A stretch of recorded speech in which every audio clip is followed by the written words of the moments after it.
Hello, welcome to New Testament Explained with me, Fran. As always, if you are not subscribed already, make sure that you are to both the channel and the notification bell. This is the 7th passage out of 9 that we're going to look at in Anthology 6, which again is part of the Edexcel A Level Religious Studies course. What's interesting here is I almost see this as the end of the passages where we're looking at the cause of disagreement and themes. The final 2 videos are going to be looking more specifically at Jesus being arrested and his trial. So whilst this is video 7 out of 9, I often see this as the end of passages concerning conflict, more in the ministry of Jesus, and the final 2 will move on to the arrest and trial, which align more with the crucifixion. So in this one, we're looking at the plot to kill Jesus. As always, we are looking at the cause of disagreement. What is this disagreement ultimately about? Is it to do with the law of Moses? Is it to do with Jesus breaking the Sabbath? Is it to do with temple cleansing? And then in terms of key themes, we're always looking at Christology, blasphemy, threat to power, and political expedience.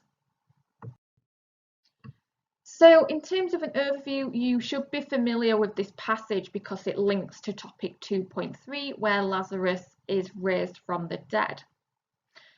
Jesus has returned to Judea. So if you've seen video 6 as part of this series, it ended with Jesus leaving Judea. This passage is when he comes back over the River Jordan into Judea and raises his friend Lazarus from the dead. By crossing the river, you could argue he's replicating the arrival of the original Israelites into the Promised Land. What has happened now, I'd say most importantly, is that by coming back into Judea, he's back under the authority of the high priest and the Roman governor.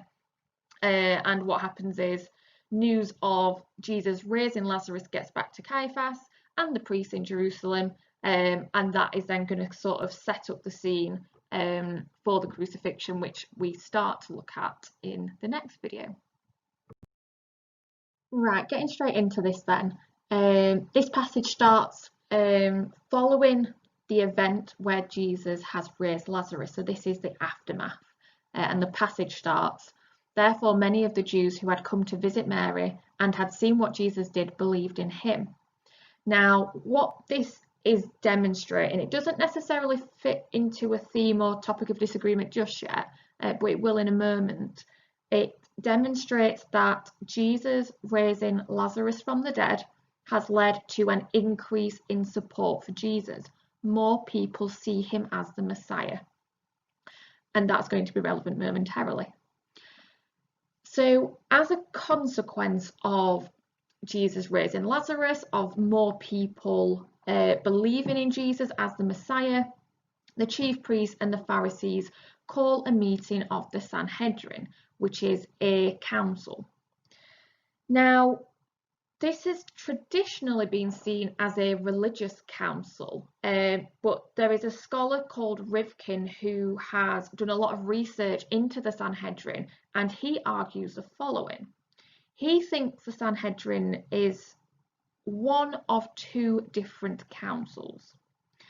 So the Sanhedrin is actually a non-religious council, and that it is a political council, and it deals with threats to the safety of the area. So this is not a religious council actually. It doesn't deal with religious issues, it deals with political issues. And what he says is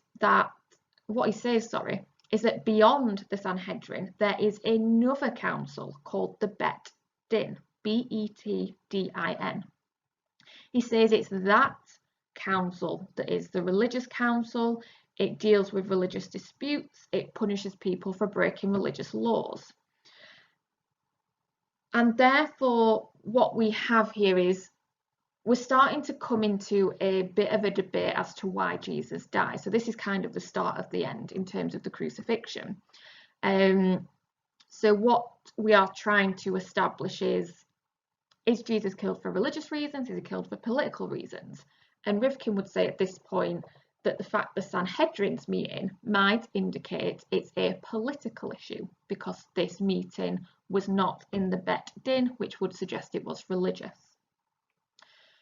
Getting into the points that are particularly relevant to our topic then, the next line goes, if we let him go on like this, everyone will believe in him, and then the Romans will come and take away both our temple and our nation.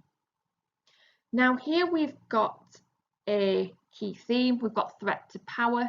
We've got the idea that these religious authorities feel like Jesus is threatening their position, and that if they don't stop him, they will lose the temple and the nation. It's quite a serious threat they are considering here. What's interesting is that they go at the beginning of this line, if we let him go on like this, everyone will believe in him. There is a subtle indication here that the issue or the key theme might be more to do with religion. It might fit more into the themes of Christology and blasphemy, and perhaps it's not as simple as they were only concerned about their power. There is an inkling here that religious authorities were concerned about Jesus in terms of what he was saying and what that might indicate about who he is in relation to God. So I would say verse 48 actually fits in to threat to power, but also into arguably Christology and blasphemy, even though it's quite a subtle link. The next section of this passage then, verse 50, is where Caiaphas the high priest speaks and says, you know nothing at all. Do you not realise that it is better for you that one man dies for the people than the whole nation perish? Now this is possibly the most explicit sentence that fits into political expediency. What Caiaphas is saying is that it is better to be very harsh, overly harsh, on one person, so that actually we don't face bigger negative consequences. But if you remember, political expediency is acting in an over harsh way in order to keep law and order. This fits that theme perfectly here. So this is a brilliant extract and brilliant passage for the theme political expediency.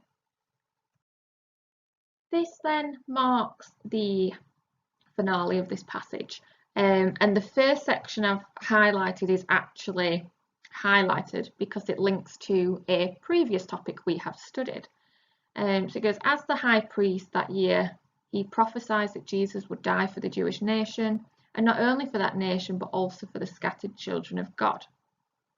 And the use of the term children of God is one that you can link to John's prologue. The children of God is a theme in the prologue, and again, you could use your knowledge of that theme to make a link here.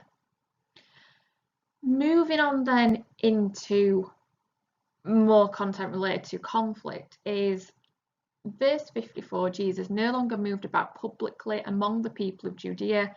Instead, he withdrew to a region near the wilderness, to a village called Ephraim, where he stayed with his disciples. So he's gone into hiding and is very aware that there's almost a buzz around what has happened in terms of him raising Lazarus from the dead. This also is going to set up his entry back into Jerusalem, which is obviously quite a famous passage in the Bible. Whether you're studying New Testament studies or not, it's a very infamous passage when he enters Jerusalem. So it's essentially setting up that scene and setting up the crucifixion narrative as we know it. In terms of the final paragraph, I think we've got some very clear evidence of the themes threat to power and political expediency coming through. So when it was almost time for the Jewish Passover, it's just indicating again that we're at a point where there will be a lot of pilgrims in Jerusalem as part of the festival. They'll go to the temple, and therefore religious and political authorities will have almost been on high alert. They'd have been very aware of the consequences of Jesus being in Jerusalem at this time. So that's just acknowledging the timing and why that then fits into political expedience. Authorities are more likely to act harshly when there's a festival because they know that the implications of something going wrong or law and order not being maintained could be quite disastrous. And then we get to the end that links in. The chief priests and the Pharisees had given orders that anyone who found out where Jesus was should report it so that they might arrest him. So this is a clear indication that they feel threatened and that they're now going to act against him, and it sets up the scene for the crucifixion. Again, you could say it somewhat links into political expediency. They are just now at a point where they cannot afford for Jesus to not be arrested, for him to be out on the streets acting the way that he is. And so, I don't know if you can hear that siren going down. And so what they have to do at this point is intervene and act, because the consequences, if they do, could be quite damaging. That then marks the end of the passage. Again, what I would say here is we've kind of hit a small end point in that the final two passages that make up Anthology 6 are part of the crucifixion narrative, and therefore we have in some ways come to an end of looking at conflict in John's Gospel. We're going to be looking more at the escalation in direction of crucifixion from this point onwards. In terms of this video, key themes came out more so than the cause of conflict. At this point, it's the law of Moses and the idea of what Jesus is doing and kind of fitting in with the fact that it doesn't align with their laws. However, I think this theme is more about the key themes. The key themes are what I've spoken about a lot more, about threat to power, about political expediency. They come out a lot in this passage. At this point, please make sure that you have watched, if you're doing Edexcel A Level Religious Studies, watched passages from the temple cleansing through to the plot to kill Jesus. Make sure you've got in your head very clearly what is the topic of disagreement in these different passages. What are the key themes that emerge? They are the two big things you need to have very straight in your mind. Beyond that, we always recommend, this is a synoptic course, which means you make links back throughout the course. So please make note of any reference I have made to previous topics taught as well, so that you may make those links in the exam. Apart from that though, thank you for watching, and as always, if you're not already subscribed, make sure you do so.